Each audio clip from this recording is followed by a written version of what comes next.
What else can you tell us about a duck's quack? Is there anything interesting about a duck's quack?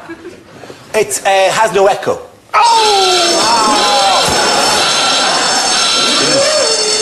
Commonly held misapprehension, unfortunately. A man from Salford University actually put a duck in a reverberation chamber in order to find out if this was true, because it is so prevalent a myth, but they do have an echo. They do echo. Ducks echo.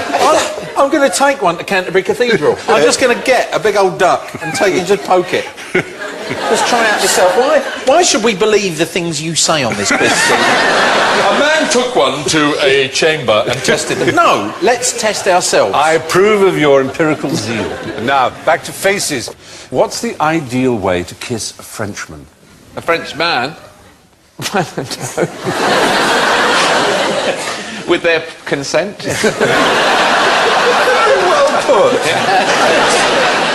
A nice young man. I really mean just as a greeting in the way that French and European people do. Yes. How many? 2 in Paris, 3 in rural France. And if you go to very rural France, it can be kiss, kiss, kiss, kiss. You can do it Yeah, 4 very times. good. I will give you your points there. I have it as 2 in central and southern France and 4 in the northern country parts, Britain. Well, I clearly found an There may be intermediate a place 3. with it, like Three, a 3, certainly. yeah. 3 is true in Belgium and Holland. Yes, you're absolutely right. They always do 3 And there. now the snogging forecast for in France. Brittany, 1, some saliva. Paris, 2, occasional tongue. With outlying areas, 4, some pregnancy. Yes. And 5 is Corsica, I suppose. Surely they don't kiss each other 5 Yeah. times, do they? In They Corsica? really have little to do in Corsica, do they? Can you tell me what sort of person kisses 5 times? Of course I can. I'm sorry. I'm very sorry. I think you might have to go now. Yeah. But at least they know what it is. I mean, I don't know what it is here. If you're unsure about whether to do 1 cheek or 2, the best way to deal with it is to cut their genitals while you're doing it. And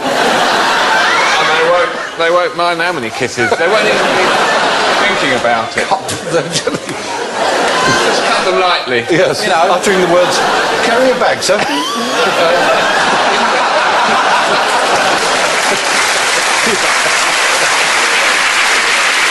In America, it's strictly 1 cheek. They're very baffled by Europeans doing any more than 1. And it's just a minefield. You bump noses, you bump glasses, because you go to the wrong side. You go to the right first or the left.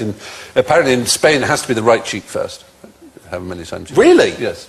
So what happens if you go for the left first? There'll be a disgrace upon your family. In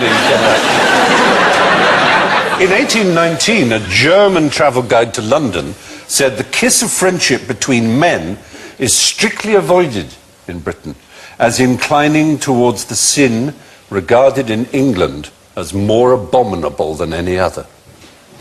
Yeah. Q barging, presumably.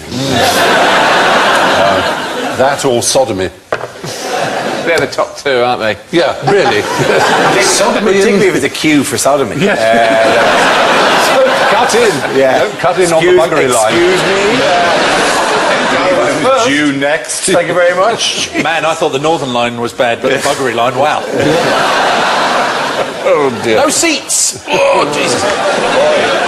Now to another set of people who like to kiss one another. What can you tell about a footballer from the size of his fingers? Joe. Is it his position on the WAG penetration index? My goodness me. Very good. Right, hang on. There's always something about the index being longer than the one the other side of the... Yes, you're right. It's the ratio between fingers 2 and 4 is known as the 2D and 4D. It's actually kind of difficult to do the ratio between fingers 2 and 4 without being incredibly rude to whoever happens to be in there at the same time.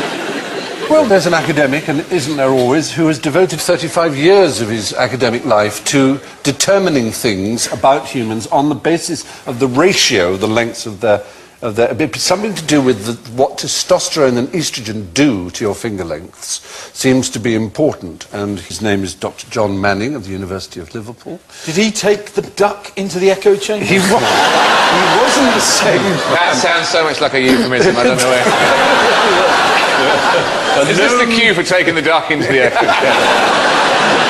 Is it true that there's so much estrogen in the water supply now that we're being rendered impotent and lots more people are now turning gay? No, that's just you. I want an explanation for the rapidly swelling size of my man bosoms, and that may well be it. So many women are on the pill and they're urinating bits of estrogen into the water Could you not do that, down please? the drains. I quite like the idea of you going into Rigby impeller. Hello. Conceal them. Lift and separate. Actually, no, you should do, just for a laugh, because they've got a woman with a very faint trace of an Austrian accent in Rigby and Peller who can tell the size of your bosoms just by looking at them, right? Oh, wow. And I went in and she's just said to me, go on then, take all your top bits off. I was like, oh, OK. And I did, and she went, oh, not as bad as I'd imagined. Thanks for that backhanded compliment, madam. Obviously, I hope balls she did- in socks. So Sorry. what would you make of my what would you make of my fulsome pair of fun bags? Can you imagine?